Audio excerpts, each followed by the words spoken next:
சத்யா அவர்களே, கதாநாயகி நந்தினி உதயகுமார் அவர்களே,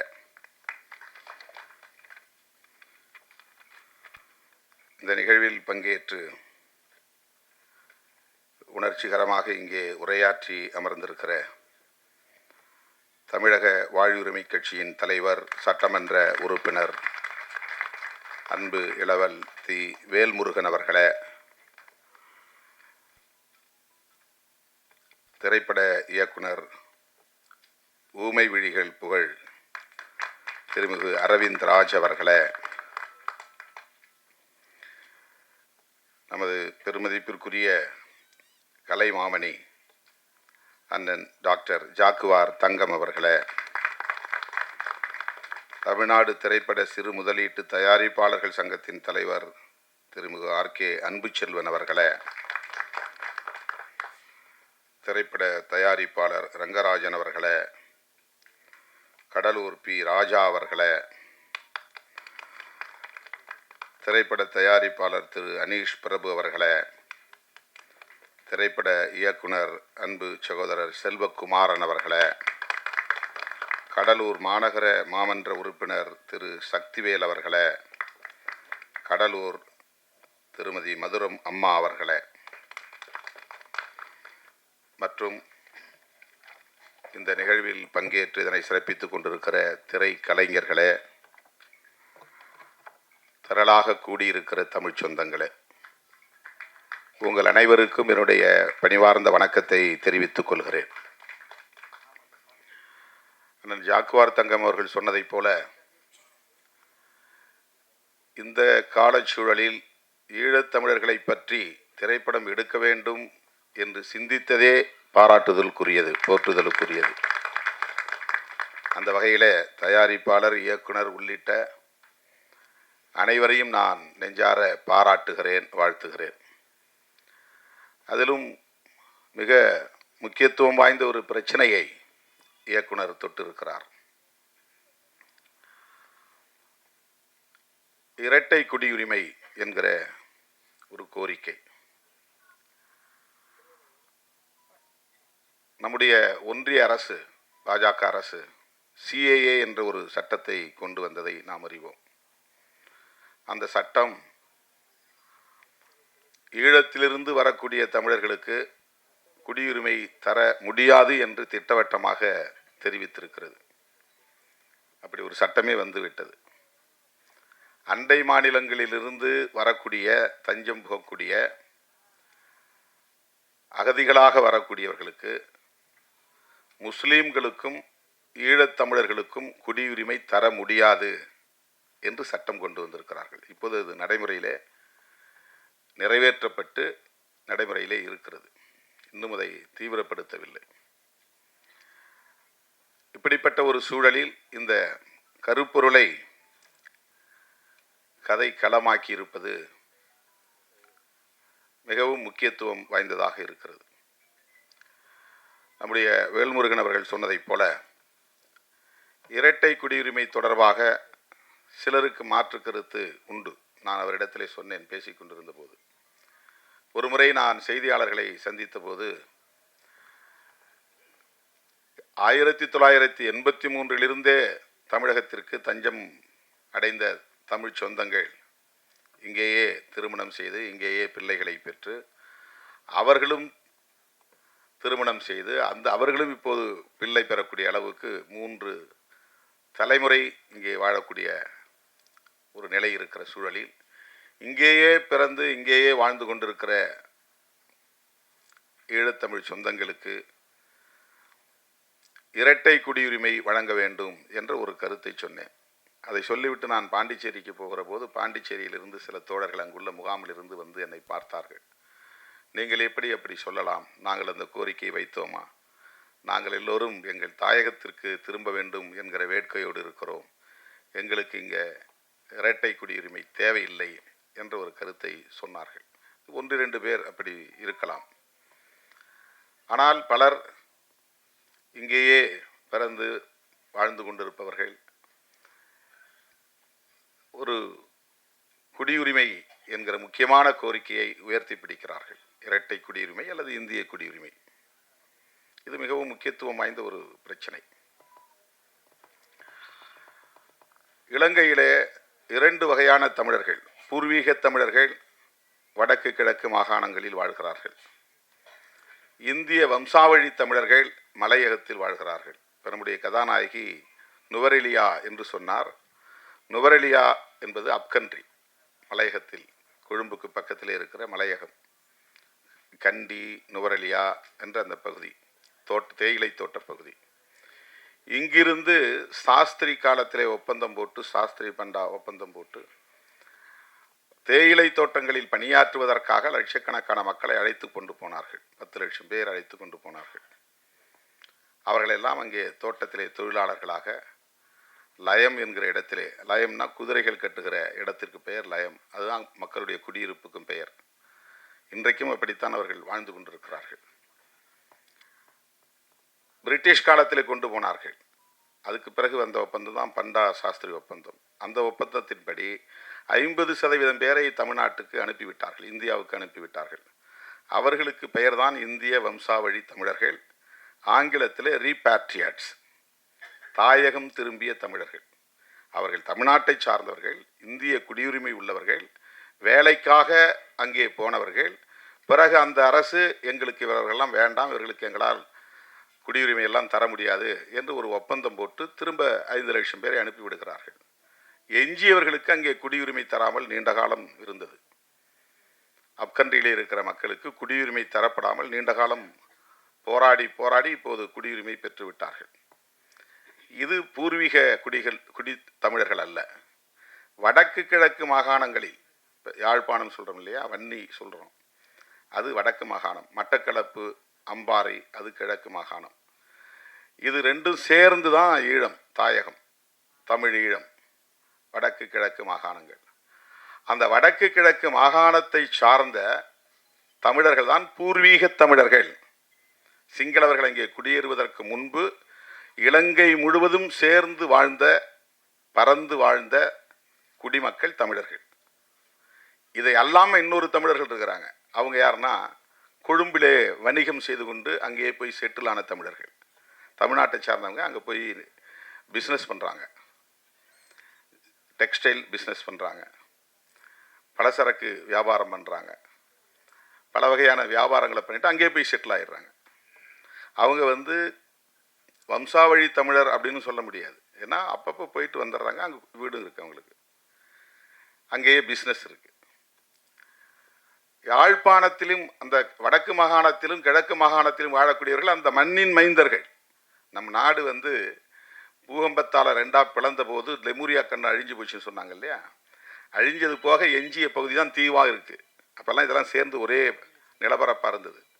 ஆஸ்திரேலியாவும் இதில் சேர்ந்த நிலப்பரப்பாக இருந்தது. மூழ்கி போன லெமுரியா கண்டம் ஒரே நிலப்பரப்பாக இருந்தது.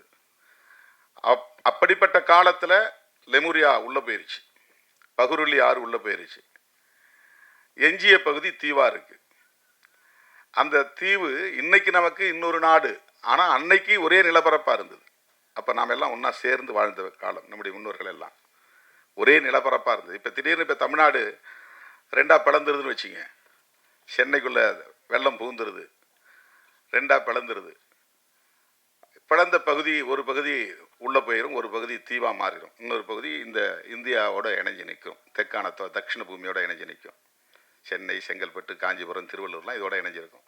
நடுவில் தண்ணி பூந்து அரபிக்கடலில் போய் கலந்துருதுன்னு வச்சுங்க, தென்பகுதி எல்லாம் கடலூருக்கு அந்த பக்கம் இருக்கிற பகுதியெல்லாம் ஒரு தீவாக மாறிடும். அந்த மாதிரி தான் இலங்கை தீவு, அப்படி உருவானது தான் இலங்கை தீவு.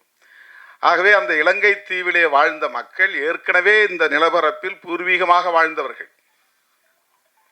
அவர்கள் இங்கிருந்து குடியேறியவர்கள் அல்ல. ஆனால் அப்கண்ட்ரியிலே வாழக்கூடியவர்கள் இங்கிருந்து வேலைக்காக போனவர்கள், அழைத்து செல்லப்பட்டவர்கள் ஆங்கிலேயர் காலத்தில். இப்போ நாம் கேட்பது வம்சாவழி தமிழர்களுக்கான குடியுரிமை அல்ல. வந்துவிட்டவர்கள் இங்கே இந்திய குடிமக்களாக விட்டார்கள். ரீபேட்ரியாட்ஸ் என்கிற பெயரில் நீலகிரியில் இருக்கிறவங்களாம் அவங்க தான், கொடைக்கானல் பகுதியில் இருக்கிறவங்களாம் அவங்க தான். அதிகமாக அங்கே மலையக தமிழர்கள் இருப்பாங்க. அவங்கெல்லாம் தாயகம் திரும்பிய தமிழர்கள். அவர்களுக்கு குடியுரிமை பிரச்சனை இல்லை. ஆனால் வேறு பிரச்சனைகள் இருக்குது, சட்டப்பூர்வமான இன்னும் சில பிரச்சனைகள் இருக்குது.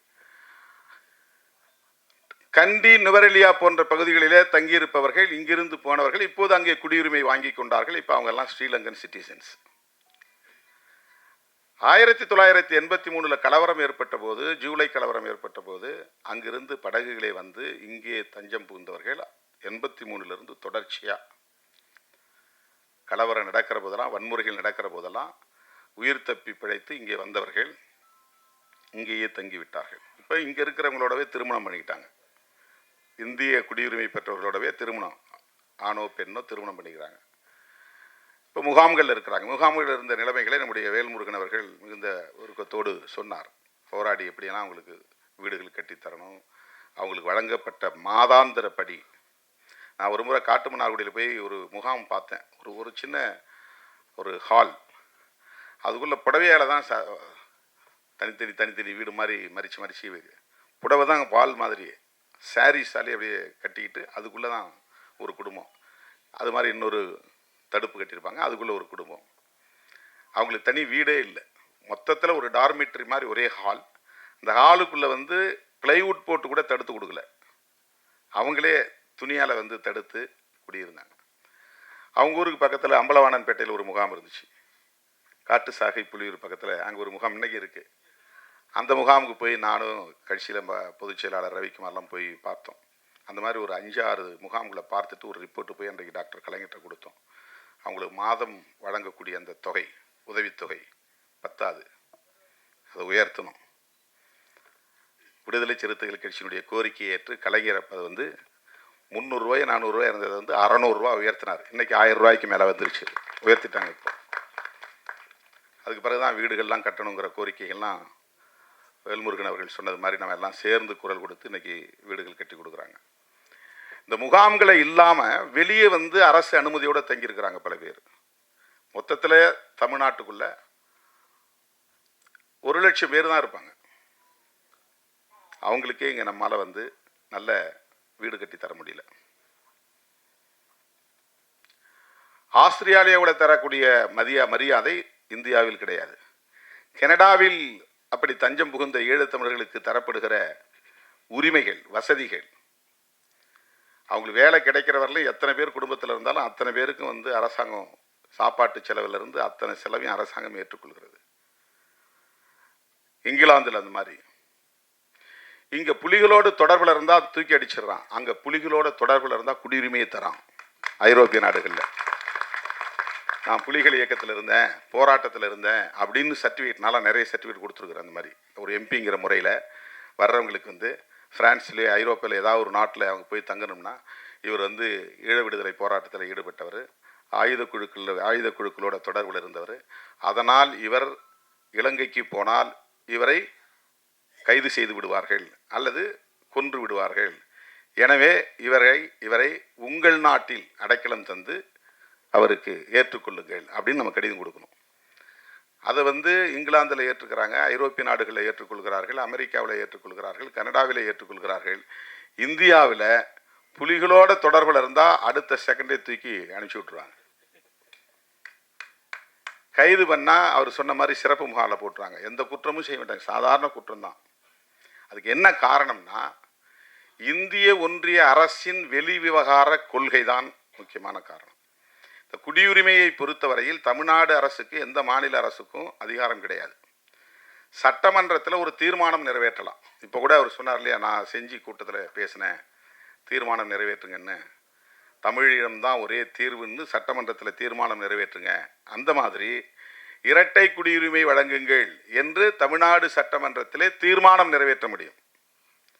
அவங்களால சட்டம் மசோதா பில்லு கொண்டு வர முடியாது. அந்த அதிகாரம் வந்து மாநில அரசுக்கு கிடையாது, இந்திய ஒன்றிய அரசுக்கு தான் இருக்குது. அவங்க ஏற்கனவே சட்டம் கொண்டு வந்துட்டாங்க, அதை தான் நம்ம கடுமையாக எதிர்த்தோம், மிக கடுமையாக எதிர்த்தோம். பாருங்கள், மத அடிப்படையில் தான் பார்க்குறான். முஸ்லீம்களுக்கு தவிர மற்ற யார் வந்தாலும் நான் கொடுப்பேங்கிறான். புத்திஸ்ட் வந்தால் கொடுப்பேன் இது குடியுரிமை. கிறிஸ்டியானிட்டி மதத்தை சார்ந்த கிறிஸ்டியன்ஸ் வந்தாங்கன்னா நான் கொடுப்போம். பெர்ஷியன்ஸ் பார்சி மதத்தை சார்ந்த வந்தால் கொடுப்போம். சீக்கியர்கள் வந்தால் கொடுப்போம். இந்துக்கள் வந்தால் கொடுப்போம். ஆனால் எக்ஸப்ட் ஸ்ரீலங்காவிலிருந்து இந்துக்கள் வந்தாலும் தரமாட்டோம். ஸ்ரீலங்காவிலிருந்து வரவனா இந்துவாக பார்க்குறதுல தமிழனாக பார்க்குறான். தமிழனுக்கு குடியுரிமை இல்லை. அந்த சிஏஏ சட்டத்தில் 2 பேருக்கு குடியுரிமை மறுக்கப்படுகிறது. ஒன்று இஸ்லாமியர்கள், இன்னொன்று தமிழர்கள். இது எவ்வளவு பெரிய ஓரவஞ்சனை! இதுதான் மத சார்பு நடவடிக்கைங்கிறது. இப்போ ஒரு மதத்துக்கு சார்பாகவோ ஒரு மதத்துக்கு எதிராகவோ அரசு இயங்கக்கூடாது என்பது தான் செக்யூலரிசம்ங்கிறது. அதுதான் கான்ஸ்டிடியூஷன் சொல்லுது. இப்போது சிஏஏங்கிற சட்டம் இயற்றப்பட்டாச்சு. அது நடைமுறைக்கு வரப்போகுது, தீவிரமாக வரப்போகுது. இன்னொரு முக்கியமான செய்தி என்னென்னா, நாம் பல மாநாடுகளில் தீர்மானம் நிறைவேற்றியிருக்கிறோம். யூஎன் சார்ட்டர் ஃபார் ரெஃப்யூஜீஸ் அப்படின்னு ஒரு ஐநா பட்டயம் ஒன்று இருக்குது. உலக நாடுகள்லாம் அந்த ஐநா பேரவையில் உறுப்பு நாடுகளாக இருக்கிறவங்கலாம் சேர்ந்து ஒரு ஒப்பந்தம் போடுவாங்க ஒவ்வொரு விஷயத்துலையும். ஹியூமன் ரைட்ஸ் கவுன்சில் தனியாக இருக்குது ஜெனீவாவில். அந்த மாதிரி குழந்தைகளுக்கு தனியாக ஒரு அலுவலகம் இருக்குது. உலக நாடுகள் ஐநா அலுவலகம். பெண்களுக்கான பிரச்சனைகளை கவனிக்கிறதுன்னு ஒரு அலுவலகம் இருக்குது. நியூயார்க்கில் இருக்கிறது செக்யூரிட்டி கவுன்சில். அதுதான் அரசியல் தலைவர்கள், பெரிய தலைவர்கள்லாம் போய் உட்காந்து பேசுகிற இடம். இப்போ ஜெனீவாவில் இருக்கிறது இப்போ நம்மளை மாதிரி ஆள்லாம் போய் பேசலாம். நாம் அனுமதி வாங்கி நமக்கு போனால் ஒரு 2 நிமிஷம் 3 நிமிஷம் பேசலாம். ஒரு முறை நானும் போய் பேசியிருக்கிறேன். அது யூஎன் ஹியூமன் ரைட்ஸ் கவுன்சில். அந்த மாதிரி ரெஃப்யூஜிஸ்க்குன்னு ஒரு ஃபோரம் இருக்குங்க. ரெஃப்யூஜின்னா அகதிகள், ரீபேட்ரியாட்ஸ்னா தாயகம் திரும்பியவர்கள். இந்த ரெஃப்யூஜிஸ்க்கு உலக நாடுகளில் யார் தஞ்சம் கேட்டாலும் அவங்களுக்கு கொடுக்கணும். எந்த நாடும் மறுக்கக்கூடாது. போர் காரணத்தினால புலம்பெயர்வாங்க, இயற்கை சீற்றம் காரணமாக புலம்பெயர்வாங்க, வறுமை காரணமாக புலம்பெயர்வார்கள். இப்படி ஏதாவது காரணங்களால் டிஸ்பிளேஸ்மெண்ட், ஒரு நாட்டில் இருந்து இன்னொரு நாட்டுக்கு புலம்பெயர்து.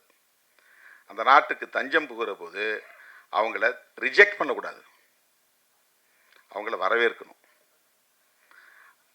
வரவேற்று அவர்களை மனிதர்களாக நடத்தணும். அவங்களுக்கான வாழ்வாதாரங்களை உறுதிப்படுத்தணும். அவங்களுடைய கல்வி, அவங்களுடைய சுகாதாரம், அவங்களுடைய மருத்துவம், அவர்களுக்கான வேலை வாய்ப்பு எல்லாவற்றையும் உத்தரவாதப்படுத்த வேண்டும். அப்படிங்கிறது தான் யூஎன் சார்ட்டர்.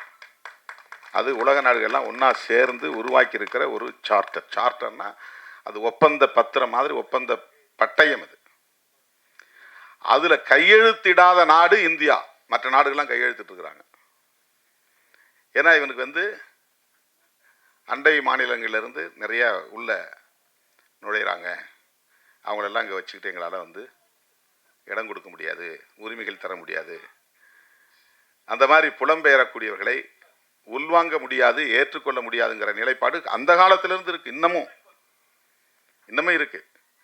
இப்போ நம்முடைய கோரிக்கைகளில் யூஎன் சார்ட்டரில் இந்தியன் கவர்மெண்ட்டு கையெழுத்து போடணும் அப்படின்னு நம்ம சொல்கிறோம். தொடர்ந்து வலியுறுத்திட்டு இருக்கிறோம். இன்னமும் நம்ம வலியுறுத்தணும். ரெஃப்யூஜிஸ் நம்ம நாட்டில் மட்டும்தான் கிரிமினல்ஸ் மாதிரி நடத்துகிறாங்க. வெல்முருகன் அவர் சொன்னார் பாருங்க, 6 மணிக்கு மேலே ஆள் காணுன்னா கியூ பிரான்ச் அங்கே போய் நிற்பான். ஒவ்வொரு முகாம்லையும் இப்போ தான் கொஞ்சம் லேசாக ரிலாக்ஸ் பண்ணியிருக்காங்க. வெளியே வந்தால் கியூ பிரான்ச்சில் சொல்லிட்டு தான் வெளியே வரணும் முகாமில் இருந்து. இங்கே ரெடில்ஸ் பக்கத்தில் ஒரு முகாமுக்கு நான் பலமுறை போயிருக்கிறேன். பாதிக்கப்பட்டவங்களுக்கு போய் அரிசி பருப்புலாம் கொடுத்துட்டு வந்துருக்குறோம், போர்வெல்லாம் கொடுத்துட்டு வந்துருக்கோம். அவங்க சொல்லும்போது நமக்கு அப்படியே ரத்த கண்ணீரே வடிக்கும். பல இடங்களில் அந்த முகாமுக்குள்ளே போய் பார்த்துருக்கோம். அவங்க வசிக்கக்கூடிய இடங்கள்லாம் அவ்வளவு மோசமாக இருக்கும். நம்ம நாட்டுக்குள்ளே நம்ம தொப்புள் குடிங்கிறோம், நம்ம சொந்தங்கிறோம், நம்முடைய ரத்த பந்தங்கிறோம், குருதி உறவுங்கிறோம். ஆனால் அவங்களுடைய வாழ்நிலைங்கிறது அவ்வளவு பேரவலம் நிறைந்த ஒரு வாழ்க்கை. இதுக்கு என்ன காரணம் அப்படின்னு சொன்னால், இந்திய ஒன்றிய அரசு அகதிகள் தொடர்பாக என்ன கொள்கையை கொண்டிருக்கிறது, நிலைப்பாட்டை கொண்டிருக்கிறது என்று பார்த்தால் உலக நாடுகள் செய்வதை போல் இது செய்யவில்லை. ரெஃப்யூஜிஸ்க்கு நல்ல முறையாக ட்ரீட் பண்ணுறதில்ல. அப்படி ஒரு கொள்கையை இவங்க வச்சுருக்கிறாங்க. இப்போ தான் இந்த சிஏஏ சட்டத்தில் நீ பாகிஸ்தானில் இருந்து வந்தாக்க முஸ்லீமாக இருந்தால் கிடையாது, இந்துவாக இருந்தால் உண்டு, கிறிஸ்டியனாக உண்டு. சீனாவில் இருந்து வந்தாலும் அதே தான் க்ரைட்டீரியா. இலங்கையிலிருந்து வந்தால் யாருக்கும் இல்லை. இலங்கையில் 2 பேர் தான் தமிழர்கள் தான் வராங்க, சிங்களவர்கள் இங்கே வர போகிறதில்ல. 2 தமிழர்கள் யார்? இந்து தமிழர் இல்லைனா இஸ்லாமிய தமிழர். கிழக்கு மாகாணத்தில் இருக்கிறவங்க இஸ்லாமியர்கள், வடக்கு மாகாணத்தில் இருக்கிறவங்க இந்துக்கள் நிறைய இருக்காங்க. இந்துவாய் இருந்தாலும் நீ தமிழனாய் இருந்தால் உனக்கு குடியுரிமை இல்லை. இதுதான் இந்திய அரசின் நிலைப்பாடாக இருக்கிறது. இதைத்தான் நாம் எதிர்க்கணும். உண்மையான தமிழ் தேசியம் இதை கண்டிப்பதில் தான் இருக்கிறது. வெறும் திராவிட அரசியலை எதிர்ப்பதில் கிடையாது. அது வந்து உள்ளபடியே பெரிய டைவர்ஷன். அது தமிழ் தேசியத்தின் உண்மையான பகைங்கிறதே இந்திய தேசியம்தான். இந்திய தேசியத்தை எதிர்க்காம தமிழ்நாட்டுக்குள்ள இருக்கிற சில திராவிட கட்சிகளை ஏற்றுக்கிட்டு இருந்தோம்னா நம்ம ஒட்டுமொத்த தமிழ் சக்திகளையே விரயமாக்குறோம்னு அர்த்தம், திசை திருப்புறோம்னு அர்த்தம்.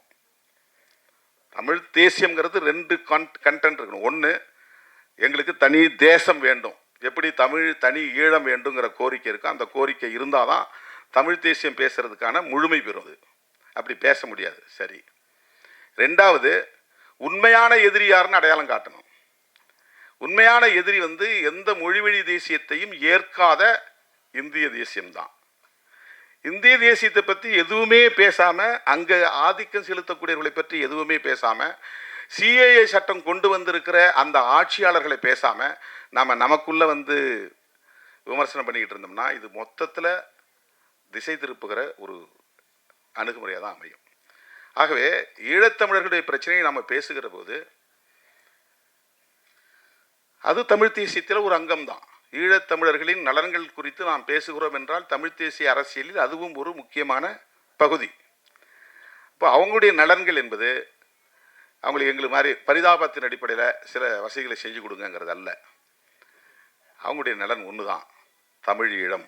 அந்த தமிழ் ஈழத்தை நாம் முழுமையாக ஆதரிக்க வேண்டும், அதை வரவேற்க வேண்டும், அதை வலியுறுத்த வேண்டும், அதை இறுதி வரையில் வலியுறுத்த வேண்டும். அதற்காகவே தொடர்ந்து நாம் போராட வேண்டும். இது ஒரு சின்ன ரிஃபர்மேஷன் மாதிரி. என்னென்னா, அங்கேருந்து இங்கே வந்துட்டாங்க, இனிமேல் இவங்களால் அங்கே போக முடியாது, போகிறதுக்கான சூழல் இங்கே இல்லை. தமிழீழம் மலருகிற வரையில் அவங்க இங்கே தான் வாழ்ந்தாகணும். தமிழீழம் மலர்ந்த பிறகு அவங்க அங்கே போகலாம். ஆகவே அங்கே இப்போதைக்கும் அவங்க அந்த நாட்டு குடிமகன் தான். ஏன்னா இங்கே வந்துட்டாலும் கூட, தஞ்சம் புகுந்தாலும் கூட, இங்கேயே பல தலைமுறை தங்கியிருந்தாலும் கூட அவங்க ஸ்ரீலங்கன் தான், இலங்கை குடியுரிமை உள்ளவர்கள். அப்போ இங்கேயும் நீ குடியுரிமை பெறலான்னு சொல்லும்போது ரெண்டு குடியுரிமை ஆயிடுது. ரெட்டை குடியுரிமை அப்படிங்கிறது அதான் பொருள். அவங்களுக்கு அங்கேயும் குடிமக்களாக தான் இருக்கிறாங்க. இன்றைக்கும் சர்டிஃபிகேட் பிரகாரம் அவங்க ஸ்ரீலங்கன் சிட்டிசன்ஸ், இங்கே அகதி முகாமில் இருந்தாலும். ஆனால் இங்கேயே பிறந்து உங்கள் பிள்ளைங்க வளர்ந்துருச்சு, உங்கள் பேர பிள்ளைங்க இருக்கிறாங்க, இப்போ எல்லாம் அவங்களுக்கெல்லாம் நாங்கள் குடியுரிமை தரோம் அப்படின்னா இவங்க நாளைக்கு ஒரு வேளை ஈழம் மலர்ந்த பிறகு எந்த சூழலிலும் உடனே அவங்க இலங்கைக்கு போகலாம். இங்கே இருக்கிறதெல்லாம் விற்றுட்டு போயிடலாம், எடுத்துக்கிட்டு போயிடலாம். அதுக்காக தரப்படுறது தான் இரட்டை வாக்குரிமை, இரட்டை குடியுரிமை என்பது, இரட்டை குடியுரிமை.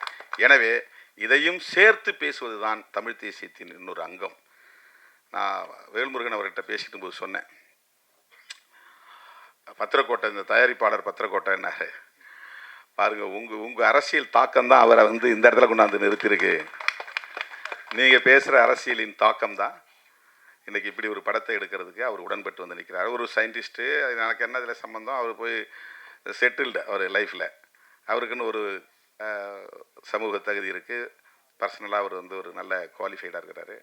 அது நமக்கு என்ன சம்மந்தம்ன்ட்டு அவர் பாட்டு ஒதுங்கி இருக்கலாம். ஆனால் ஈழத்தமிழர்களுடைய பிரச்சனையில் வேதாஜி பாண்டியன் அவர் பாருங்க, ராமநாதபுரத்துக்காரர், ஆனால் கடலூருக்கு அவ்வளோ அருமையான ஒரு பாடலை தன்னுடைய படத்திலே வைத்திருக்கிறார். ரொம்ப ரொம்ப ஹிட் ஆகக்கூடிய ஒரு பாடல், ரொம்ப ரொம்ப அருமையாக இந்த பாடல் கொண்டாடப்படும். அவ்வளோ சிறப்பாக பாடல் நம்ம ஆல்வின் பாரதி, கலை பாரதி எழுதியிருக்கிறாரு, இசையும் நல்லா அமைச்சிருக்கிறாங்க.